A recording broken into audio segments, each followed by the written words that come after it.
Welcome to the Auto Body Source Podcast, your direct link to products, skills, and training for a rewarding career in automotive collision repair.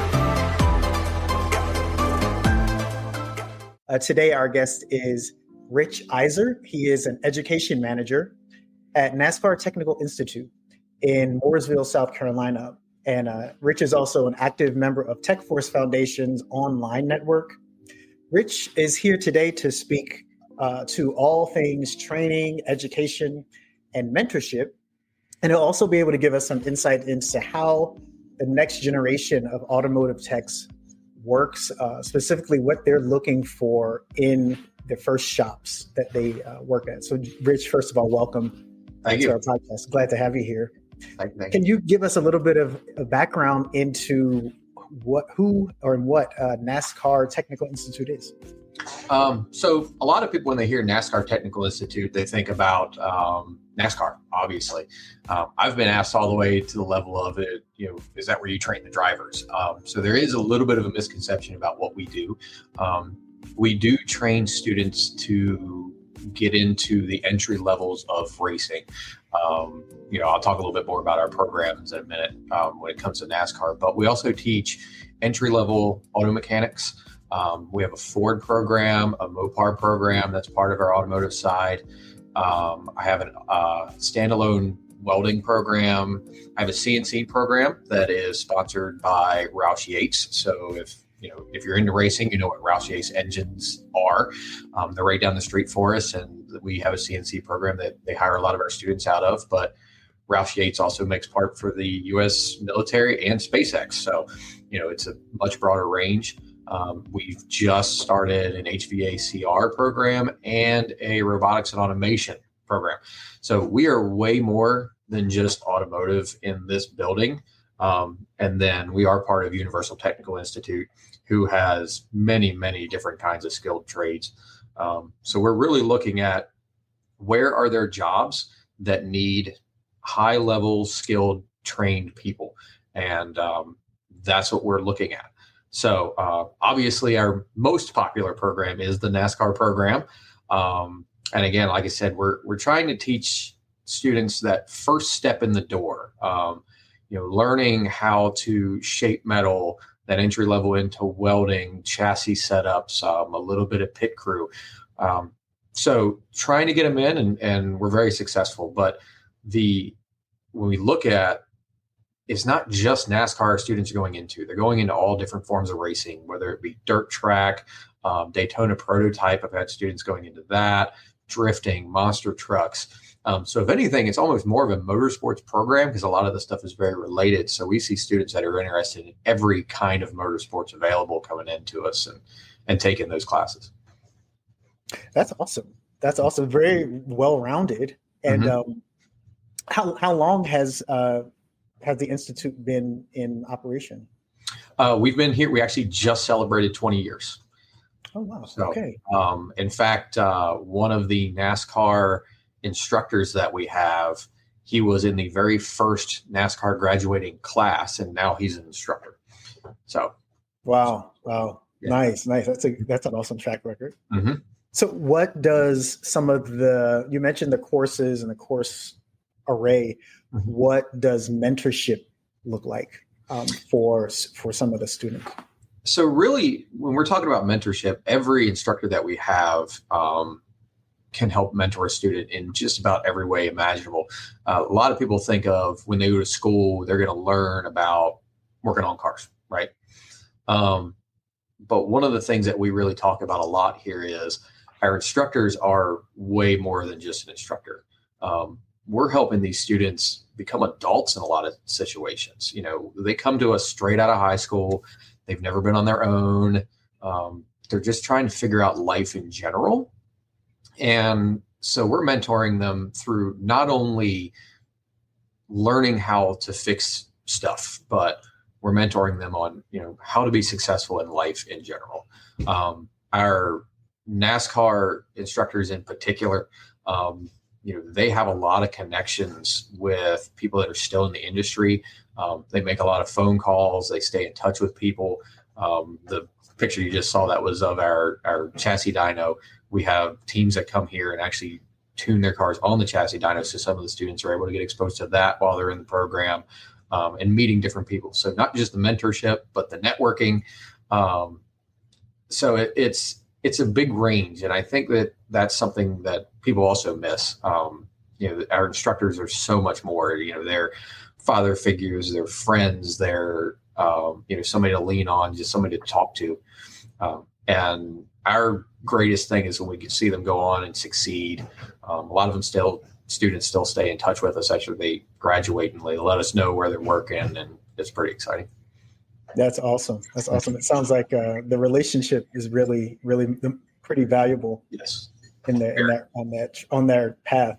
Mm-hmm. You also mentioned once they're getting started out, I know during the COVID transition, mm-hmm. it really surfaced a lot of the needs and the mentality and the culture of millennials and some mm-hmm. of the younger upcoming and future technicians. Yep. Are there specific things that they're looking for? I mean, even although they're looking for mentorship, are there certain types of jobs or a certain culture they're looking for when they are looking to enter the field?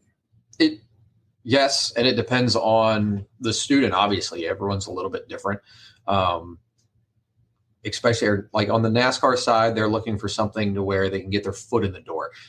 It's not as specific. They just need to get in somewhere that they can kind of grow with and kind of get their name out there.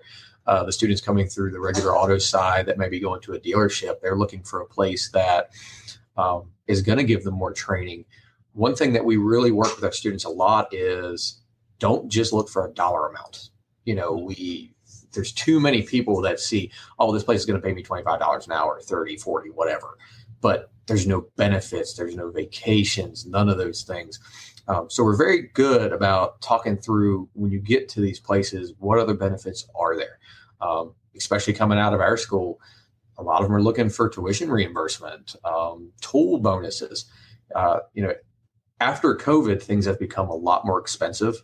And we notice that students struggle a little bit more while they're in school to be able to make ends meet. So when they come out, they don't have much.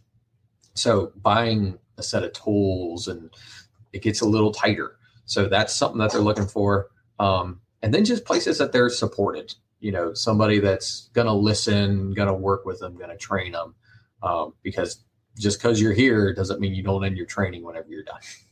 So yeah, you're going to learn for the rest of your life. Yeah, that's nice that they're able to, with the cross training mm-hmm. and with addressing, the cost of living, mm-hmm. of course, is a big factor. You actually answered. I was going to ask that question because it was during COVID that in this industry we had become aware just through social listening that a lot of expectations were.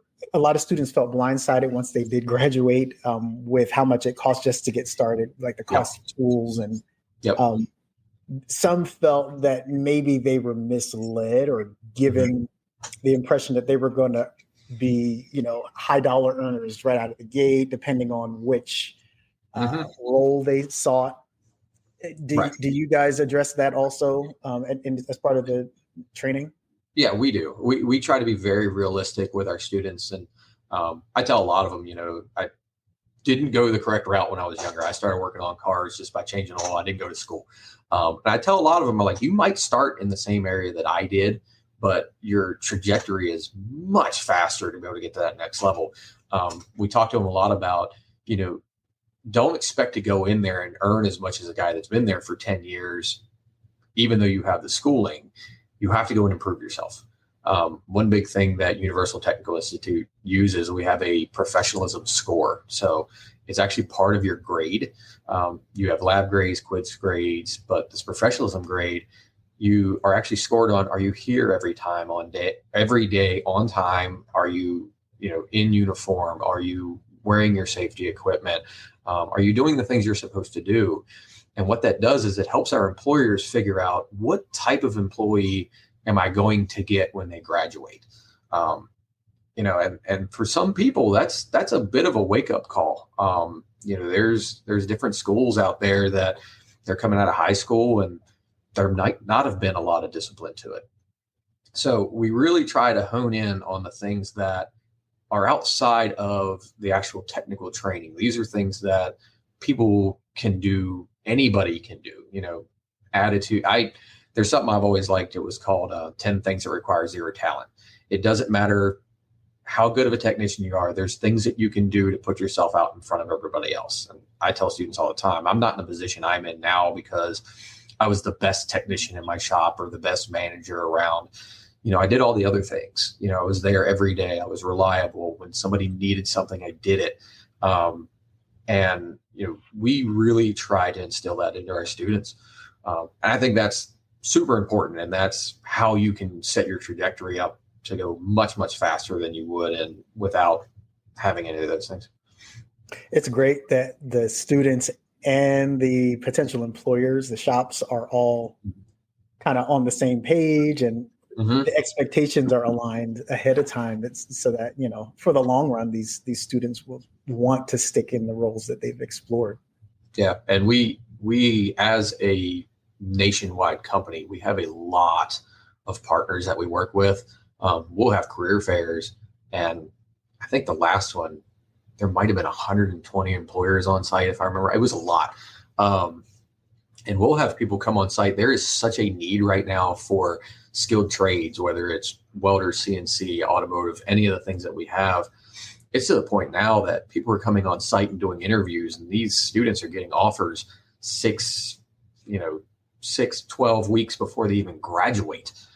So they're leaving here and going straight out into the field, and, with a really, really good, entry level place to go into.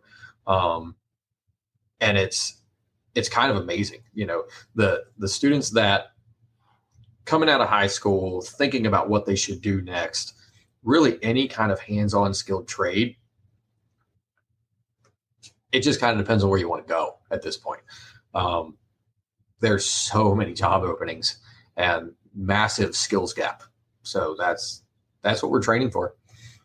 Yeah. Well, this has been a great exploration into what you guys offer. I wasn't aware that UTI was affiliated with NASCAR, especially not to this degree. So, this has been a great primer. Where can students get started? Like, what can they reach out to a certain website or social media handle? Yep. UTI.com is probably going to be one of your best ones to go to, and you can search through. You can actually click on individual campuses if you want. You can see all the different things that we offer. When you look outside of our campus, we actually have programs with auto body. We have Toyota training, BMW training, GM.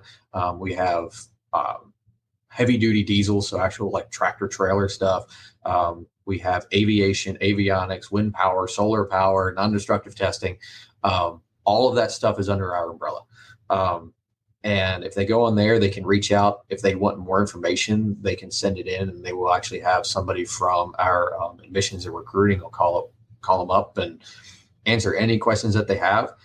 Or if you just reach out directly to a campus, I have plenty of people to reach out, and I currently run robotics and automation and welding. If a student calls in, is interested about those programs, they get directed to me, and I can talk to them exactly about what everything goes on in those programs. You can always schedule a tour if you're close by to one of the campuses. And I think that's the best way to learn about what we do.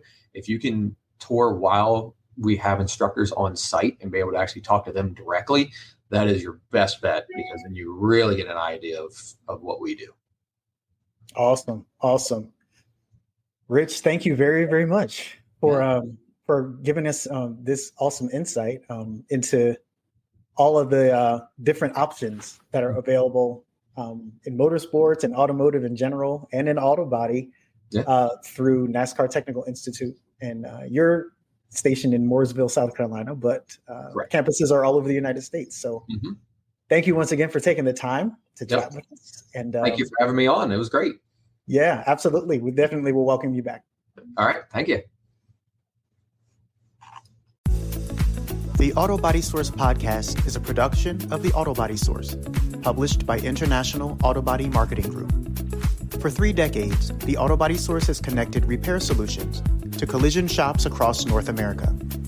In continuous publication since 1992, we differentiate ourselves with a publication that's a direct resource for auto body products and brands to the warehouse, the jobber, and body shop technicians, servicing over 17,000 jobber customers each year in the US and Canada, as well as Bermuda, Puerto Rico, Venezuela, Bahamas, and the Caribbean. For more information, visit www.autobodysource.com.